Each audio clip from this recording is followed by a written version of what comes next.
Hey, what's up, Luke? How are you? Good, James. How are you doing? Good. It sounds like you got De'Aaron Fox back, at least for non-contact. Is there some reasonable hope that he'll be ready for game one? Yeah, we're very hopeful he'll be ready for game one. He looks good. We pushed him pretty hard yesterday in practice and feels, didn't have any setbacks as far as how he felt when he woke up today. So we're hopeful that he'll be back by then. Okay, not to stay on non-game day stuff, but where are we at with Harrison? Do we have any update on him and maybe even Alex Lynn as well? Yeah, Alex did more yesterday. He's not.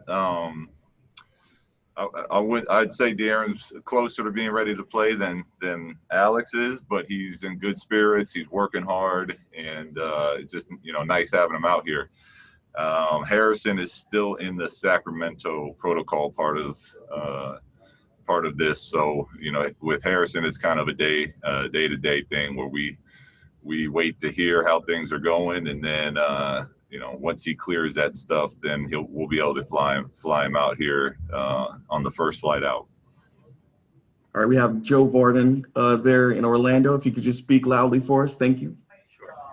I asked Michael Malone and Scott Brooks the same thing. You guys have been hit pretty hard by the virus stuff. Was there any point where, as these positive tests are rolling in, that you're thinking like, I don't know if this is fair to play? No, because what we're telling our guys is, look, it's going to happen. Maybe it's us, maybe it's another team, but this is the world we're living in now, and we want to play basketball. Everyone here was given the option without judgment on coming to play or not, and the people that are here all made that choice, and we were aware of that risk, but we also are aware of the fact that we got to be a bright light for people. We gotta bring some sort of peace and normalcy to this wild world that we're in right now, and we're hopeful to get our guys back before the games start, but not at all do we think it's unfair. Okay, and we'll go to Marshall Harris. Hey, Coach. Just a quick question: is it, as you are getting ready now, and you talked a little bit about De'Aaron Fox feeling good today, and that was the thing you told us yesterday. Rashawn Holmes talked today about feeling like he was ready to go. What did you see, or did you see anything from him? And are you as encouraged about him being ready for the start of the season or the restart? Yeah. I'm pleasantly surprised how good he's looked since the short amount of time we had him back. I was a little concerned that much time by yourself, not playing basketball, not running, not jumping, that he'd be a little further behind. But he looks good, and we're kind of slowly bringing him back just because of being aware of a higher risk of injury with people since we haven't played in so long, and then the extra quarantine that he had to go through. So, the way he looks, we could probably push him a little faster, but we just want to make sure that we're being safe and keeping him healthy. Thanks. Okay, we will go to Sean Cunningham. Hey, Luke. I was just curious if you could walk us through the experience of this game day or scrimmage scenario. Obviously, it's the first one you guys are kind of experiencing. Is there any additional challenges? Is there anything that kind of stands out as this part of the process so far? No, but that's one of the things I'm excited about tonight is just getting a feel for this, because we've kind of got our routine going as far as being in the bubble and practice and things like that. But this is the first time that we're going through a game day. So we had shoot around this morning. All that part felt normal. But now that we're at the arena, just getting a feel for how it's going to flow, and then being able to make any adjustments to be more efficient once we go through it is going to be good for us. I'll probably have that same question for you after the game. But and then just kind of looking at the scrimmage overall, beyond maybe a win, is there anything that would define success tonight? Is there anything that you're looking at a little bit more closely than you would be Yeah, otherwise? honestly, I tell you, Sean, even more than a win is I want to see the things we've been working on.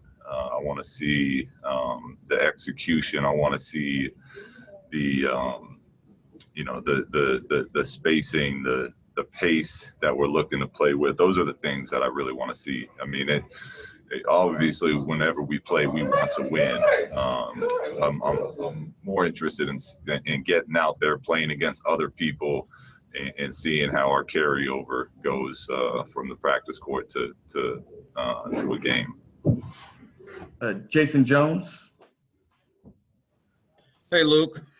Hey, Jason. Hey, just in terms of Marvin, obviously it's bad news for him and you guys with him being out, but what do you do to keep him engaged while he's still down there and just kind of keep his spirits up, considering that he was looking forward so much to getting back out there and having this chance? Yeah, it's unfortunate. And he really was playing well and looking. He looked great. So, as far as keeping him engaged, all we can really do right now is continue to encourage, continue to talk to him, show him film. Marvin left the bubble.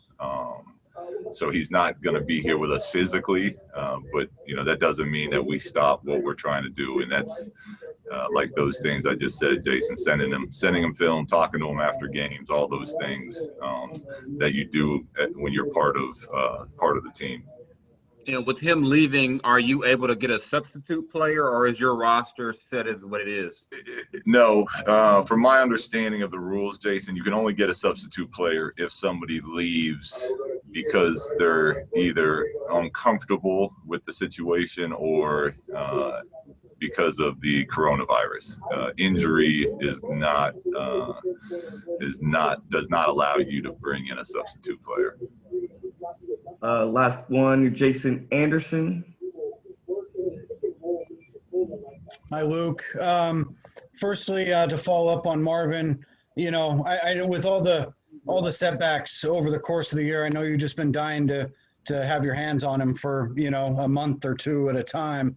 How much does this hurt in terms of being able to develop him into the kind of player the organization needs him to become? Well, it's not ideal, but it is, it is what it is at this point. So he worked extremely hard to get back and to get ready to play in this little 8-game tournament we have coming up. He got himself in great shape, and now for us deciding to shut him down and really look at doing everything he can to get ready for next season is where our focus will be with him now. And we know what kind of player he's gonna be. He's gonna have a great career, and we got to keep him healthy, and he's got to continue to work, which he's proven to do since I've been here, as far as every time that he's gotten injured. So it's going to be a big off season, but I'm confident that he'll attack that with everything he has. Okay. And on a lighter note, I'm sure you've seen on TV today, or maybe even in person, the venues, how they've created the environment for these bubble games. What is your impression of kind of the look and the feel and the atmosphere of it? Well, I've seen what it's going to be. I haven't seen it live yet, but I'm excited to see it. I know the NBA has done a great job putting those screens everywhere. I watched some of the game in my hotel, the earlier game today. Just the different, I think they said they have 30-something microphones in the floor just to add noise to the environment. So I'm excited to get out there and be part of it and see what that feels like. But the NBA, I mean, for people that are in the bubble, the NBA has done an incredible job out here in making it as normal as possible, and excited to be part of it.